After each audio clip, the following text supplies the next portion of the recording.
Excited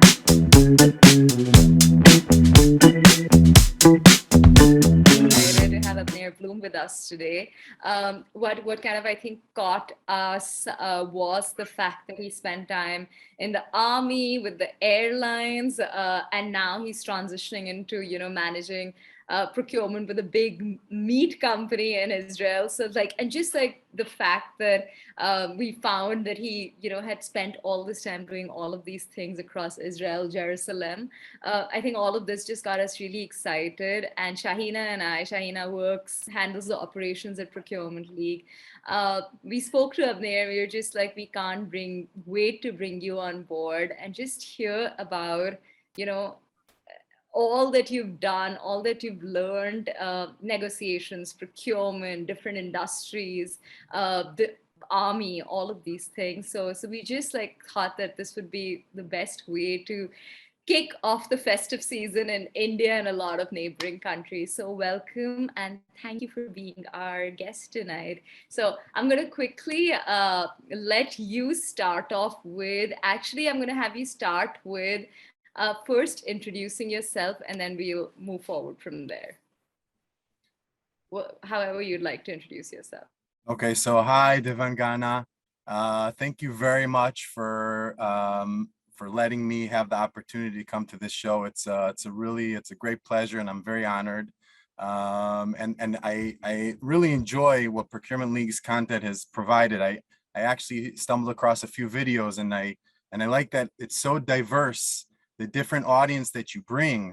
And I remember we were speaking about this before, and I asked you, and I said, you want me to come on your show? Like, you have all these prestige people, and you're like, yeah, this is great. We have different backgrounds, and I love it that the Procurement League really has a diverse audience and a diverse set of people that come and talk. And I think that's just wonderful. That's great.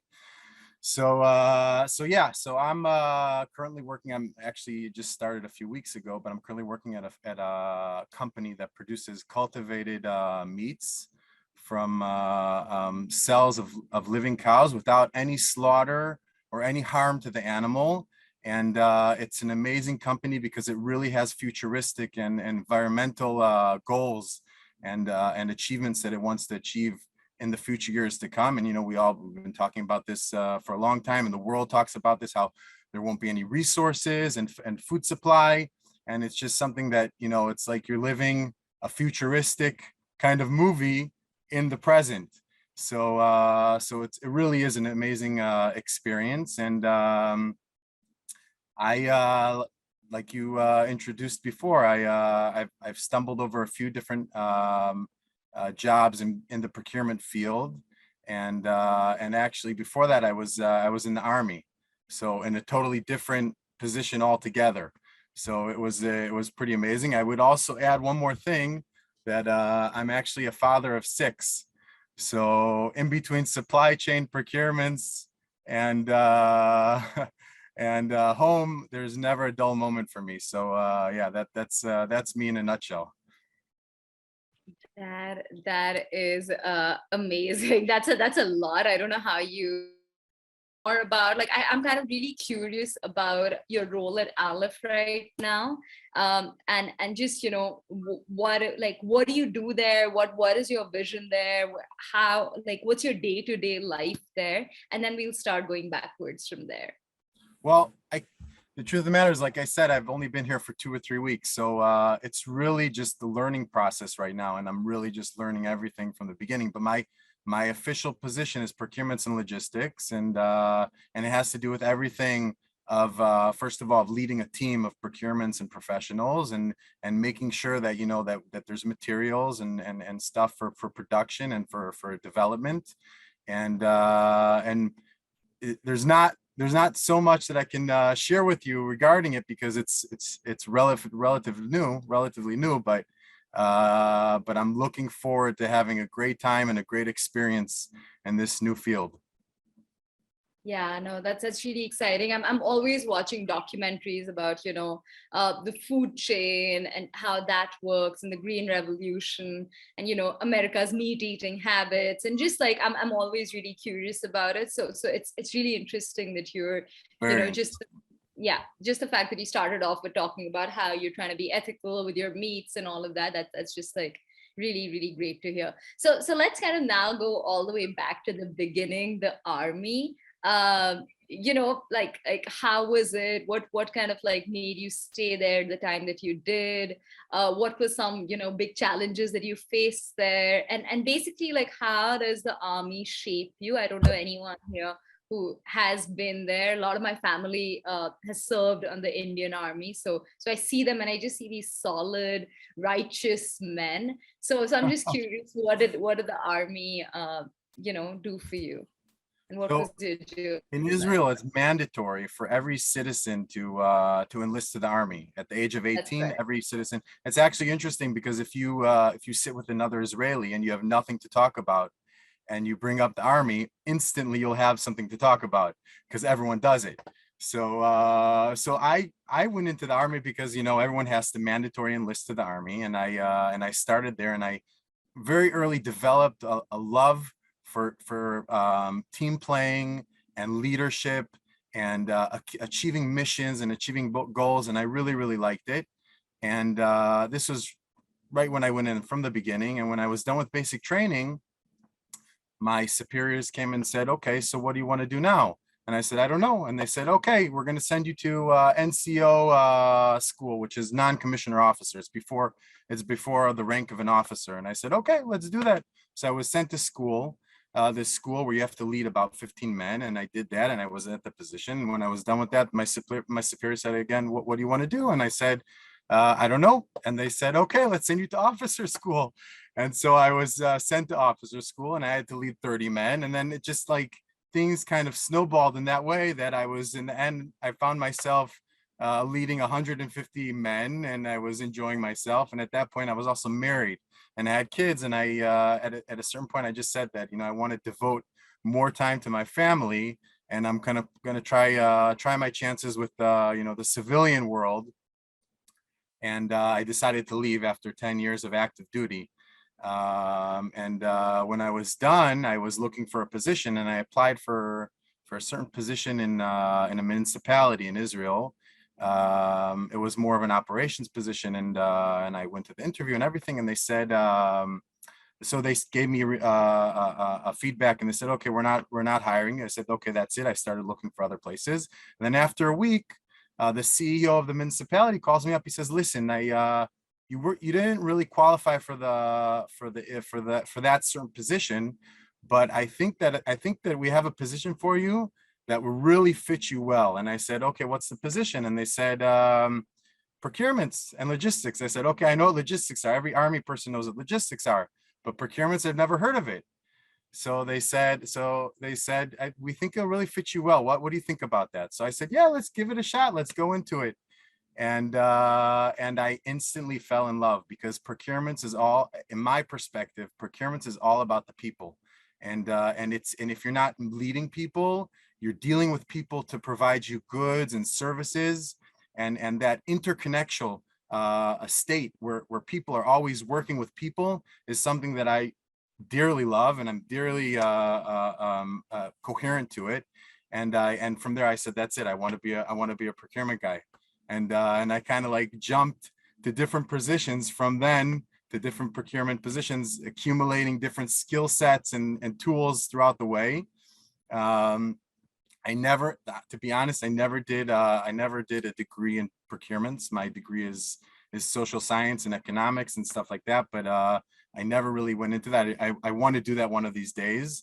But there are the certain kinds of professions that you can really, that sometimes, it's not with every profession, but sometimes skills and experience trumps a degree. For instance, it has to do a lot with personality. I think it's people have talked about this before, but I really believe in experience in procurements, because there's a lot of things that you learn from people that can really help you in this kind of field. Yeah. Tell me more about the army. Avner, like, what did you pick up from the Israeli army, which you bring today? What kind of like training do you have to go through which builds you strong with negotiations or with, procurement, or with, like, just like people management, like what kind of goes into that? Okay, well, I think that the Sorry, army. I'll just interrupt. Why I'm also asking you this is because I hope whoever here, like, it's such a nation-serving job to serve the army, and I love that. I've had friends who in New York had to, go through the time serving in the army, and I just feel like it's a really good service to the nation that you give. And I hope that, someday India tries to kind of think about going in certain directions. So whoever, listens to this, I hope this might inspire them in some way. So Okay. that's what I'm curious. Yeah.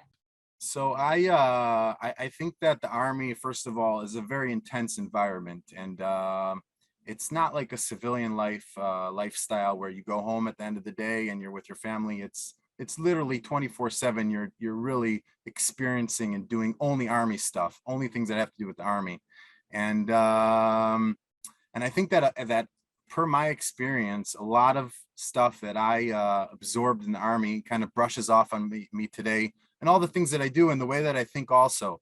But I think if I would take it to work, to like a work style kind of question, I would say that I think there's two main things that really affected and impacted me until today. And the first thing is it actually comes from a saying, and it's a story about Napoleon Bonaparte. Napoleon Bonaparte was a French military leader in the early 19th century, and he conquered many places in the world. He was a conqueror, and so in one of his conquests, he gave his generals, his officers, missions, and he said, "Listen, you have to conquer a certain area, a certain territory until whatever, a certain amount of time." And they said, "Okay." So they went off to go and conquer that area so that he can proceed in his conquest. And after a while, after a day or two, they came back and they said, "Listen, we're having a lot of difficulties, and we're not able to conquer these territories that you told us to conquer.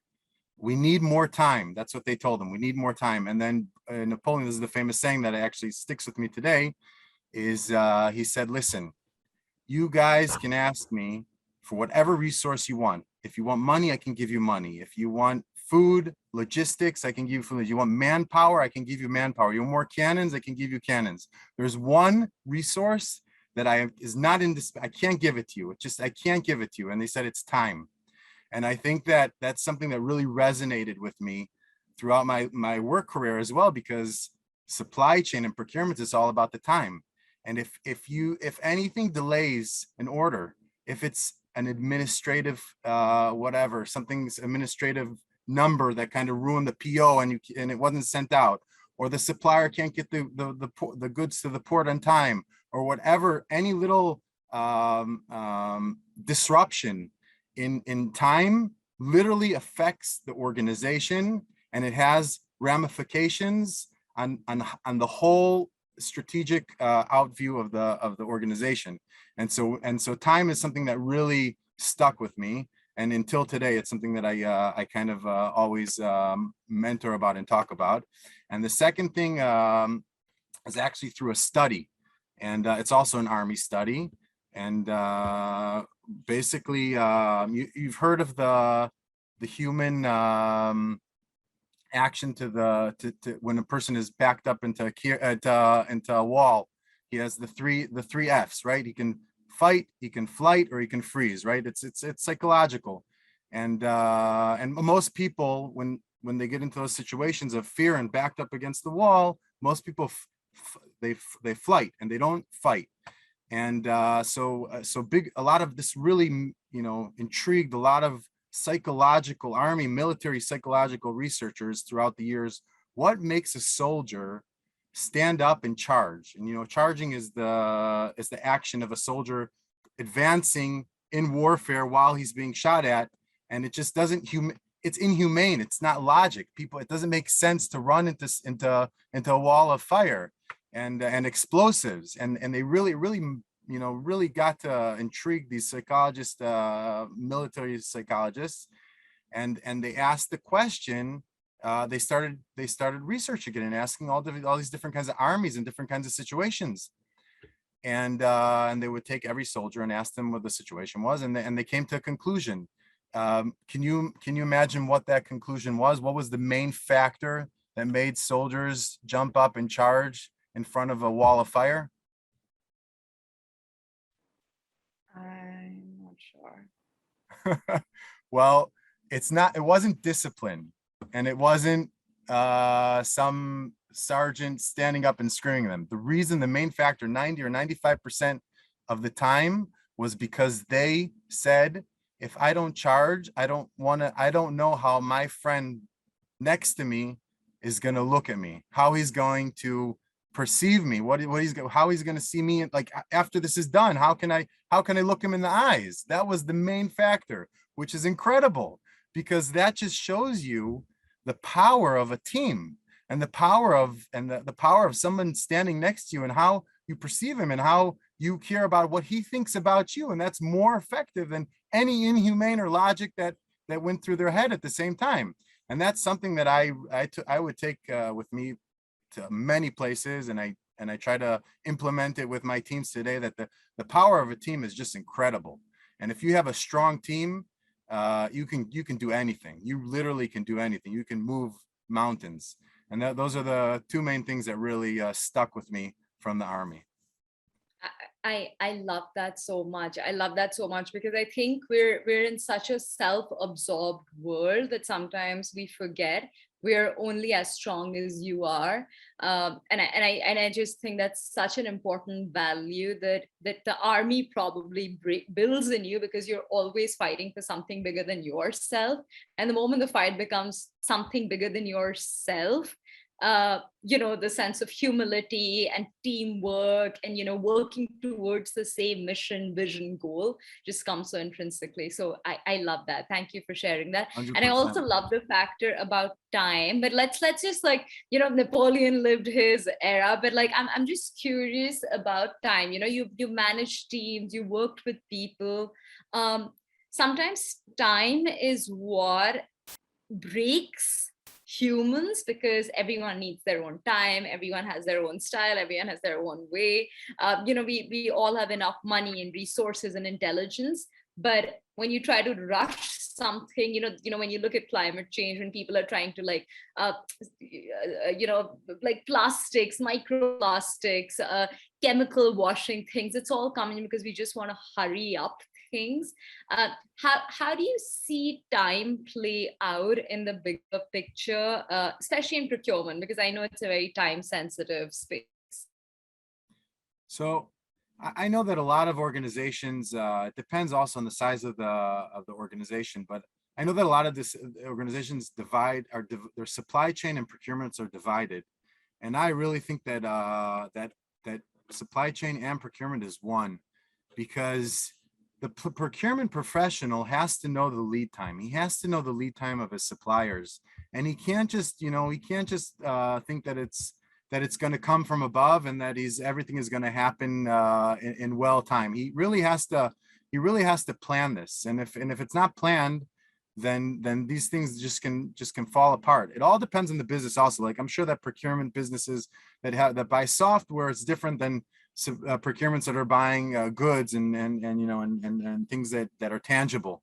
But I really think that one of the strong criterias of a procurement professional is to understand the notion of time, and not only the time of the organization, but everyone else's time, that makes that kind of clicks together with that organization. So I would suggest for any procurement, for any negotiation that a procurement person would go into, or anything that that has that's time critical to production, I would really dissect the time as part of the planning, and not just, oh, we can buy it, or what price it is, or or other factors. Time has to be something that has to be built in every kind of work plan that there is. Yeah, I love that. I also think people's intelligence, efficiency, strategy all takes quicker shape when they're working under a time constraint rather than just taking their time, then people, just get 100%. lackadaisical. So I fully 100%. resonate. I fully Yeah, resonate. 100%. So let's move a little forward up there. I'm really curious about, you've done a lot of, I want to get into, talking a little bit more about Israel. I want to talk about your time with the airline procurement there. But before that, let's start with, livelier stuff. What has been your favorite role up until now and all the roles that you've been a part of? So I think I had the most impact I had was in my last position, and because it was very an intense environment, and basically I worked in a mushroom farm, and I say I drive fun, let's call it fun or enjoyment from from challenges and from things that are hard, because I think that really builds us. When something is hard, it builds us, and it gives us a kind of something that lingers with us for a long time, and we remember it very well in our minds. It kind of like stays in our head. But what made that position so challenging was the fact that, besides the fact that they grew mushrooms, we also imported and procured fresh fruits and vegetables around the world. And I would say procurements and fresh fruits and vegetables is probably one of the hardest. I know that India is very big on it. I think I even read that India is like 50% or 52% of the population is agriculture workers. And I remember there was like a big strike in India about a year ago because the government wanted to change different regulations and exports of agriculture goods. And that's dear to my heart, because that's what I was living for 3 years.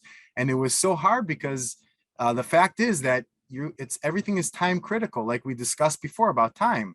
And the shelf life for a vegetable is very short. And when you're importing these things, it's even shorter. And besides the fact, you also have waste, which is not always 100% calculated. It's not like when you work in a factory and you're designing something and you know that there's going to be a percentage of waste on what you're producing. Over here, you don't know how much you're going to get. And sometimes you can bring something, you think, okay, it has 2-3 weeks of shelf life, and it comes and it arrives and all of a sudden it has 1 week. What do you do? So it really made us sharpen our tools and be very crafty about how we manage our suppliers and how we manage our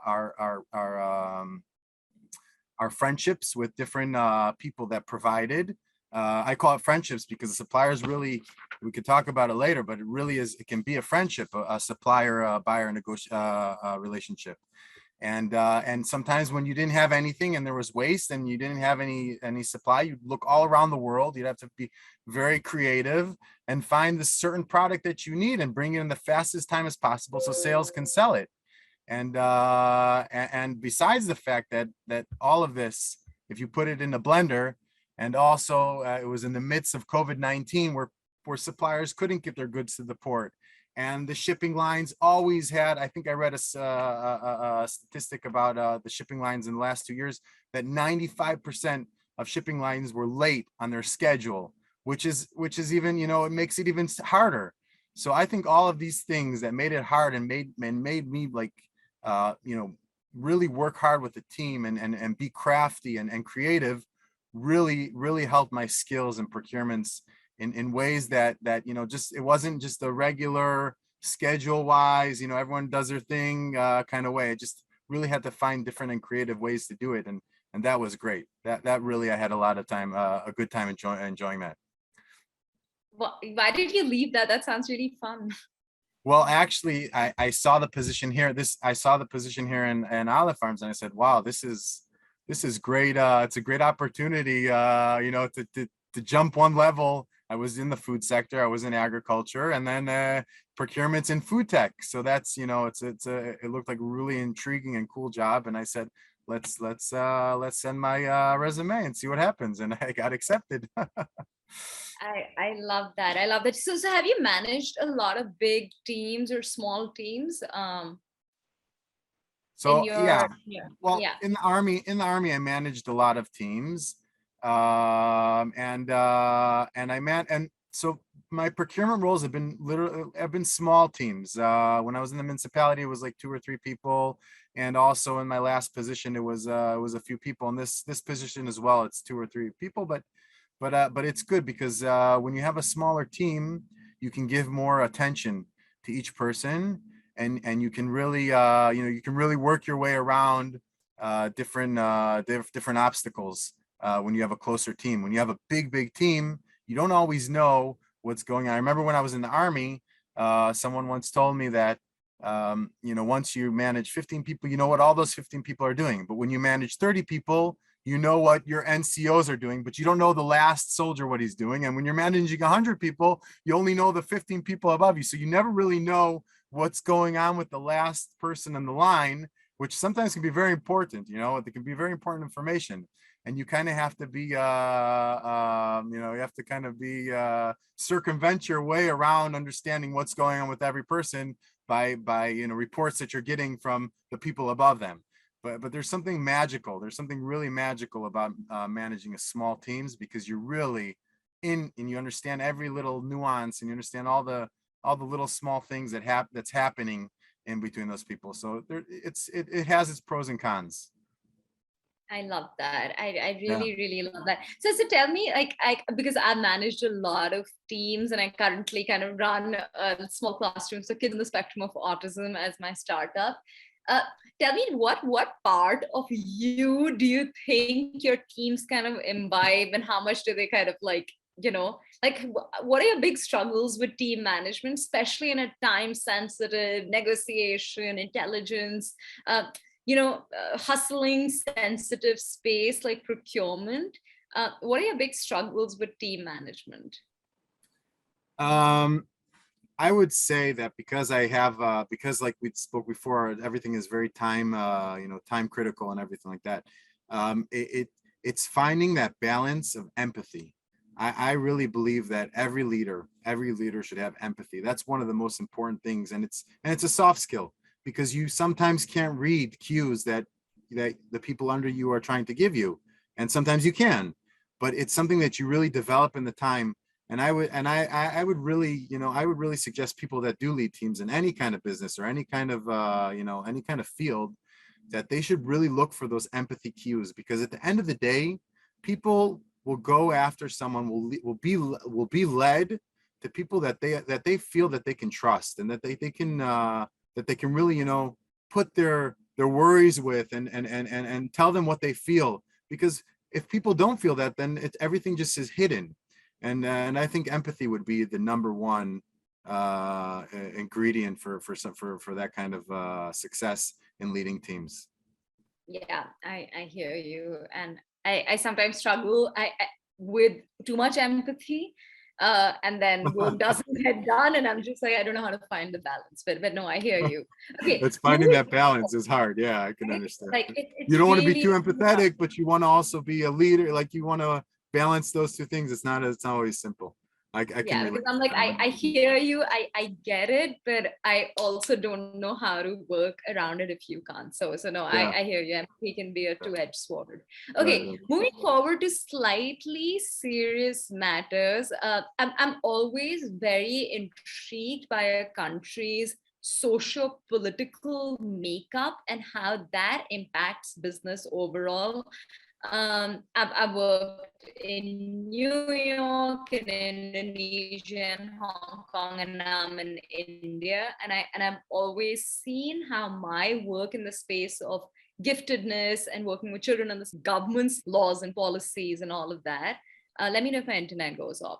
How does Israel's socio-political climate impact your work, and how, in the past 10-12 years, the changing socioeconomic political climate, how has that kind of impacted your work and your changes in your roles and all of that? Yeah. So that's a great question. I know that a lot of people, I love that question, by the way, because a lot of people are intrigued by Israel and how it affects. But to be honest, Israel is a really small country. A lot of people don't know this, but you literally can drive from one end to another in less than 6 hours. It's that small. And the population we're only 9.5 million people. If you compare that to India, which is 1.5 billion, That's not even a percentage. That is 1%. So it really is a small country, but because it's a Jewish and democratic state, and it's right smack in the middle of different countries that are not democratic and not Jewish. Sometimes it really hits the headlines of news and stuff like that. Israel is an amazing country. The minds here are just brilliant, and I think if I remember correctly, we rank like 20th in GDP. We're in the 20th high rankings. We're high-tech leaders, very innovative. I think per capita, we're number one in Nobel Prizes. So there's a lot of things that, you know, that Yuval Noah Harari there. So yeah, you've got a lot of intellectual wealth. Right. And so with intelligence comes also problems sometimes. But the thing is that I think if I would take it to a workplace or a living place, I think there's two main things that really pull on the effect of working and living here. And the first thing is, I would call it war/conflict. And war, and Israel is constantly under conflict, and it doesn't matter who's to blame here, but that's just the state of what's happening, and it really can affect businesses sometimes. For instance, there's shipping companies have different costs for each of their services, and one of the services is a war service. They call it, even if Israel is not in war, the shipping company will still charge importers for a war charge. And that's just that's just one example. There's many other examples, but it really can affect. It can affect people going to jobs, and it can affect businesses and bias feelings that people have. And so that's the first poll. And the second poll, I think, is the political turmoil. Israel is considered a preliminary democracy, and what it means is that each party runs for office, and and the party that has the most votes kind of like takes all the other parties, and they make a coalition, and that's how the government is developed. And the problem is that there's so many different, like I said before, intelligence and all that sometimes can be a problem. There so many different intelligence and people and politicians try to pull the different ways. So even if the strong party is able to accumulate and take all those parties together and have majority to run the government, one of those people, they might want to try to pass a law, and somebody can say, "Oh, I don't like this," and then let's dismantle this whole coalition, and then they go for re-election. And to be honest, I don't know if you heard of this or not, but in the last year we went to election 5 times. 5 times. And I saw that. I read about that. Yeah. It's ridiculous. It's funny actually, but that's how it's built. That's how the how the system is built. And with that comes a lot of opportunities, because every politician is trying to promote his or her agenda. And sometimes, and if you look in the economic state, politicians will try to promote different things like free trade, for instance, with different countries, and tax reductions and stuff like that. So I remember in my last position, there was a whole big thing about the agriculture department, where one of the politicians wanted to promote a certain kind of agenda in the agriculture field. And what he wanted to do was he wanted to bring more imports of agriculture around the world. So he allowed more importing. In every agriculture department around the world, there's a body that's called PPIS. It's a plant protection. They make sure that different pesticides don't come into the land and ruin all the crop. So he kind of let that open up, and then all of a sudden that opens up an opportunity for the business, because once upon a time we were able to bring 3 goods or 4 goods from a certain kind of country, and all of a sudden we can bring 10 or 20 goods. And you can imagine how that affects negotiations and sourcing and category management. And that was just a great opportunity for the business. So it's always like, you always have to have your eye on the ball to what opportunities open up with all this political turmoil. So that's how I see it affecting my work life. I love that. I love your politics. It's really interesting. So I'm just going to ask you some more questions here. How do you build agile teams who can keep up with the political climate? Keeping up with the market is easy, but to know how to work around all the, what to expect, what's going to change, which supplier to work with, which to not work with, which side to lean on, which to not. People's political beliefs can sometimes come in their way of work. How do you work through some of these deeply dogmatic issues that sometimes, teams bring? How do you work through and navigate those? Because I know that negotiation is one of your, your what makes you in your professional life. So I'm just I love negotiations. I think that's one of the funnest parts of procurements is the negotiation. I would say negotiation and sourcing is probably the two funnest things about procurements.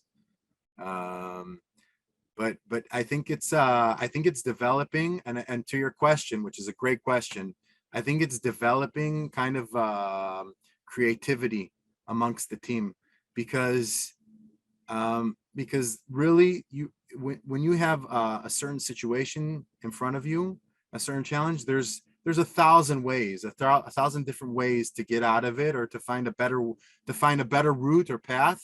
And I think that you can't do that if you don't have a creative team. You have to, I would really emphasize the whole point of the whole thing of creativity in the team. And we would have weekly meetings and stuff like that, thinking together. Brainstorming is another very, very important thing that one should have with his team, because sometimes not all the ideas come from one person. It's with a team, you have a lot of different ideas and a lot of different backgrounds, like you said, and everyone brings their part to the table. And once you do that, you can just develop a great and creative puzzle. But you have to be willing to be open to it also. You have to be willing to accept, and I remember we did this my previous job. I decided that every year we would have a crazy brainstorm. What's a crazy brainstorm? It's where you think about the craziest things that you would never imagine, and nobody can laugh. Nobody can laugh about it. You have to be on cue with everyone saying, like, somebody would say, you know what? Why are the plants in this company? Why do they grow like this? Maybe we should just, switch them around, and they should grow from branch to flowers, or whatever, something like that. And you can't laugh. You have to take every single brainstorm seriously, and it has a lot of accepting. So I would say creativity kind of buffers out that all those different prejudice attitudes or mentalities and stuff like that. I love that. Yeah. You're brilliant at this stuff. Okay. No, I can tell when I hear somebody who manages teams well. So this is great. Thank you for sharing this. Okay, so moving on to something that actually like is really interesting to me, because it seems like a very scary. Okay, go, please. I'd love for you to ask a question, Fadi. Do you just want to unmute and ask? Yeah, thank you. I have a question for Mr. Avner. Wait, I have to say something here. Fadi is actually a previous worker in a team of mine that into Bar-Ilan Farm, so that's why I'm smiling here. It's great to see you here on the show, Fadi. Thank you very much. I had pleasure working with you, and back when you talked about working in the mushroom farm, you said that you have to obtain a supplier negotiation and relationship, make the relationship be personal with the supplier. Can you please talk more about this? Sure. Thanks for asking me. That's a great question. And I remember, Fadi, that we talked about this a lot, but this is one of my beliefs. Yeah, I'm sure there are people that have different beliefs, but I strongly believe that supplier buyer negotiation has to be personal. There's so many things that that really can inspire one another when things are personal and not just like on a black and white kind of supply agreement sheet. And I remember also, I was saying it when I remember one time, actually it was with you, Fadi, that he was he was writing a supplier an email, and I said, what are you talking about? And he said, okay, I'm talking about X. And I said, no, close the email right now, talk to him, and better a Zoom. And why? Because you have to get those cues. You have to see how the supplier is going to react. Don't negotiate on an email. That's horrible. Look at the supplier while you're saying it. You want to look him in the eyes and you want to see how he reacts. Is it something that's good for him? Is it something that can promote business? Don't negotiate through words. Negotiate through talking, through looking, through speaking. And that's why I think it's really important that that things should be personal all the time with the supplier buyer. Because, and also another thing is that in times of need, if the supplier does not feel committed to you, he will not help you. And you and the supplier, and you want to always make a feeling that that you guys are the best friends in the world, and that he'll come to your aid no matter what.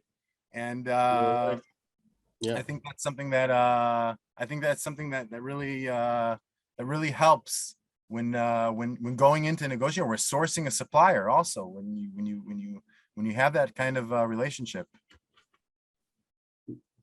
Yeah, thank you. That's answering my question. Thank you very much. Thank you, Fadi. Yeah, that was a great question. Thank you, Fadi, for that. Okay, awesome. Anyone else, any questions at this point before I get into the airline industry? Okay, let's Avner, let's get into the airline procurement in the airline industry. What does that look like? How difficult is it? Just like a little bit about your role there. So the aviation industry is a very interesting industry in procurements and specifically, but I think that a lot of things in the aviation is very set and bound, and there's the checks and audits that every plane must have. So you really can plan ahead for these kind of things, and also procurement wise, if you need engines or you need certain kind of wheels and stuff like that for the plane itself. So you really are able to plan well. And there's one thing that I remember really strong in the aviation industry, and I'm sure all aviation professionals and people that worked in it know what I'm talking about. But there was one thing that's called an AOG, and the AOG is an aircraft on ground. It's basically something that's not planned, and it's something that malfunctions the plane. And I remember the first time when I came to the aviation industry, when I came to Cal, the airline, I was sitting at my desk, and all of a sudden I hear AOG, and everyone's like rushing out of the office, and everyone kind of like collected together in a certain room, like all these different professionals, engineers and procurement guys and pilots, and all these people were in this room talking about the AOG. I'm like, what's AOG? What's AOG? And they said, it's aircraft on ground. This is like the hell of hell. This is the worst thing that can happen. And actually that was the first time as a procurement professional that really that made me do things really fast and really creative, because if a plane was not able to get off ground and fly the goods to a certain area, the company was losing money.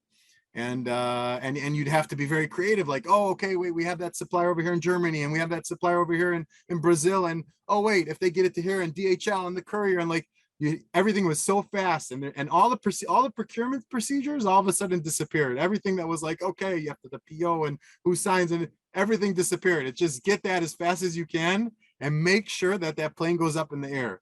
And I remember that had a big impact on me, because before that in the municipality, the procurements weren't really time critical.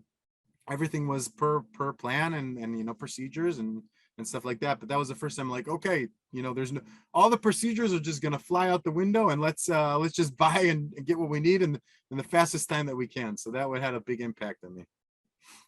Wow. So tell me how, like it must be a very high stress job to work in the aviation industry. How do you manage suppliers, just like how do you keep it very sturdy and making sure that you're approaching the right companies, right suppliers. The procurement function is one of the biggest aspects of what makes an aviation industry solid and safe. How do you manage all of that? I have to say that I think that I actually think that the aviation was a little bit less tense than the last position in the mushroom farms for the procurement function, because there's a lot of things that are fixed price and there's nothing you can do about it. There's a lot of suppliers that are strategic suppliers, and there's suppliers that you don't have a lot of impact on it. For instance, energy, gas. It's a fixed price for all the airlines all around the world, and there's not much you can do about it. So it's kind of something that you have to look at the cost and you say, okay, that's what it's going to be, and I'm going to have to, I'm going to have to price it in a certain way. But I think that that the main thing about the airlines is that AOG that really that makes it kind of spicy, the maneuvering around that kind of thing.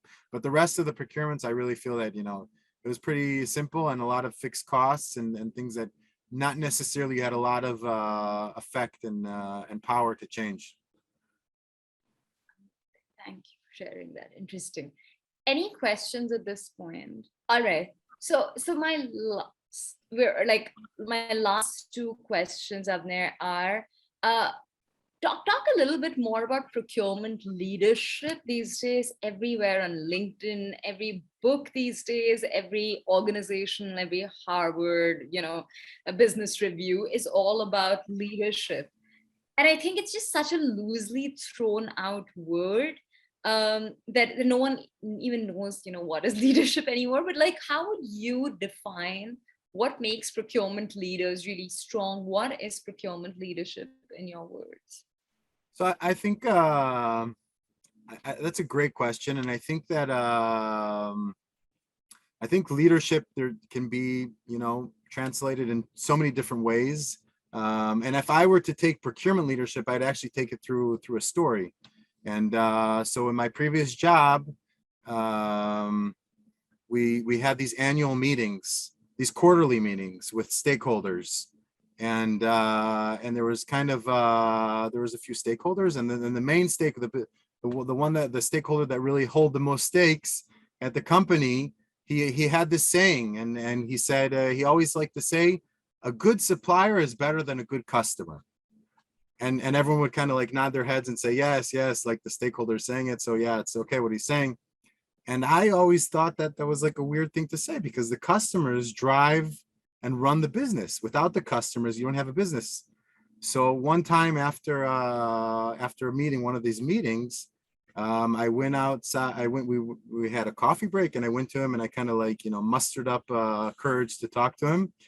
And I said to him, I said, listen, how can you say something like that? Aren't the customers the one that run the business? Why is a good supplier better than a good customer? And so this is a little philosophical, and I know that it's a little philosophical thinking, and I know that sales experts won't like this. Sales people will like this less, let's put it that way. But he said, listen, think about it this way. You're a procurement manager. And I said, yeah. And he said, so procurement, what is it? What is he always trying to do? What is he trying to secure all the time? And so I said, I'm always trying to make sure that I have options. I always need to have options and alternatives to make sure that even if I have a great supplier and something happens to his factory, or he can't provide the goods or services, I'm going to have to find someone else. It's just in my DNA as a procurement guy. And he said, correct.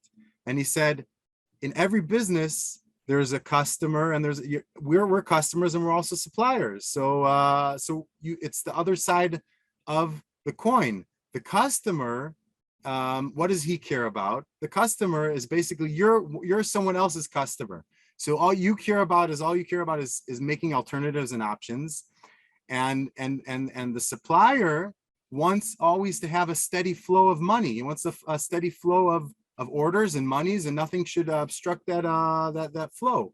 And that's why a good supplier, which always cares about keeping that steady flow, is not like a good customer, which will leave you if he finds a better alternative. That's just part of the procurement's DNA. And it really settled with me, that saying, because I always had a feeling like, customer's a customer, customer's a customer. And the stakeholder, said that the supplier is more important than the customer, because he always wants to stay with you. He's going to be loyal to you more than a customer that's going to try to find different alternatives. And I think that's part of leading. Part of leading is having that supplier and making those relationships so strong that that it just provides for the business. And leadership is in all different kinds of levels. It's with the team, it's with the suppliers. Leadership can also be in internal organization. Some of the most difficult negotiations I had were internal, not with the supplier, not with my team, were with my boss or with my colleagues. Some of the most difficult negotiations. And procurement leader is leading all the time. It's leading in every kind of field, in every kind of frontier. And so that's why I think procurements have to lead, and they cannot stay, they can't stay apathic to this, and they can't just say, whatever's going to be is going to be. We have to take a stand and lead whatever, whatever the business needs. I love that. And you know what? I personally really love the philosophical bend that you took here, because I think leaders are supposed to be strong and hard and, making rules and, leading people, but like to just soften up a little from time to time is, I think, such an important core aspect of leadership. So that your team and your people rise. And I think sometimes when they're given the opportunity to find their way and their footing and on all sides. So I love that little detour that you took. Okay. All right. I'm going to get to the last part of this conversation. And I think a lot of people are going to love this. But what is your secret sauce to successful negotiations? Well, thank you for the question. And, you can't really expose your secret sauces to people. It's kind of like sometimes it's a family trait and a secret.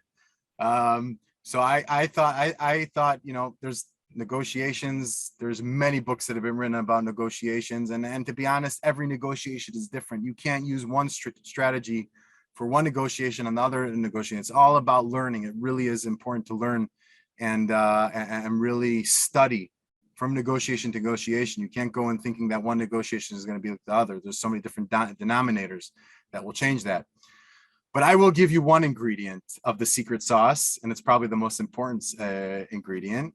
And I would say the most important ingredient to a successful negotiation is breaking the ice. And what do I mean? What do I mean when I say breaking the ice? In 1985, there was a Geneva summit between the Russians and the Americans. It was in the midst of the Cold War, and they were talking about dismantling all their nuclear weapons. This is what led to the end of the Cold War. And during the negotiations, Ronald Reagan was the president, and Boris Yeltsin was the Russian president. And during the negotiations, they decided to take a break. By the way, all this is there's no documented story. It's all let's say from mouth to ear, and reporters are talking. And Boris Yeltsin said that's what happened, but it's not documented in any place. You can Google it afterwards. But so they said, let's take a break of negotiations. So Ronald Reagan and Boris Yeltsin, these two main world leaders, are walking together outside, outside of the Geneva summit. And they're just, they're strolling together and talking. And then Ronald Reagan says the weirdest question in the world that you can imagine. He says, let me ask you a question, Boris. If aliens from outer space come to Earth and start invading Earth, would you come to our aid? And so Boris said, yeah, of course I'd come to your aid. And so he said, okay, great. So now, now we have a common denominator. And that's good to know that if aliens come out of outer space and start invading the world, you'll help. And I think that's great. Think about it. It's so funny. Like, that's the two main world leaders. They go out for a break, and that's what they talk about, aliens invading the world. It's just like so out of picture. It has nothing to do with negotiations. Negotiations are on paper and it's black and white, and they just talk about these things that have nothing to do with it. It's comical. And I think that that's the greatest story for a negotiation, because I think that once you break the ice with a supplier or someone that you're working on sourcing certain supplies or goods, and you want to category management that, you have to break the ice. You have to find something that's not black on white, something that's comical, maybe something that's that you can relate together. Maybe it's a sport or whatever. It will really, really help you in the negotiations that are just, not straightforward and very practical. And I think that's the number one ingredient in a successful negotiation. Love that. I think sometimes that's the purpose of sports. Like India can fight as much as it wants, but the moment we're watching cricket, India is one and the world is apart. So you're right. Like I think sometimes you just need something to hold humanity together. Right. And that's the best that I've heard about history. I mean, that's a really, really good story. I'm going to tell people tonight at my dinner. Amazing. Thank you for that. Any other questions before we wrap up? And is there anything else that you wish to have kind of shared with us that you didn't get a chance to talk about? Nothing. I'm just really happy to be on this show, and I'm really honored. It's a real pleasure for me, and that I can talk about these important stuff. And thank you very much. Likewise. I love good teachers. There's a lot of talkers in the world, but there are few good teachers. And I think in the last hour, more than anything else, you were just a great teacher. So thank you. Really, really respect.